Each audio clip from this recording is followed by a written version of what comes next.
Merry Christmas বন্ধুরা। আজকের দিন তোমাদের সবার ভালো কাটুক। দুপুরবেলা দেখো আমি আর মেয়ে কি দিয়ে খেতে বসছি। আছে ভাত, এটা সকালের ভাত করেছি, গরম না ভাতটা।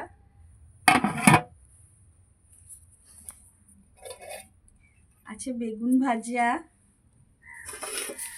করেছি, বাঁধাকপি, আজকে কাঁচা লঙ্কা দিয়ে বাঁধাকপি করেছি, জিরে লঙ্কা বাটা দিয়ে, আর নামানোর সময় একটু মিষ্টি আর ধনে পাতা দিয়ে দিয়েছিলাম। করেছি পাবদা মাছ, মেয়ে খাবে তার জন্য পাবদা মাছ করেছি সর্ষা পোস্ত দিয়ে, আর কালো জিরে সম্বাদ দিয়েছিলাম। আর করেছি ট্যাংরা মাছের ঝাল, একটু পেঁয়াজ রসুন দিয়ে ট্যাংরা মাছের ঝাল করেছি। আমার রান্নাটা তোমাদের যদি ভালো লাগে তাহলে আমার চ্যানেলে এসে লাইক আর সাবস্ক্রাইব করো। আর কালকে আমি ভিডিও দিতে পারিনি, কারণ মামার বাৎসরিক ছিল, ওখানে গেছিলাম, মনটাও ভালো লাগছিল না, তাই কোনো ভিডিও করিনি।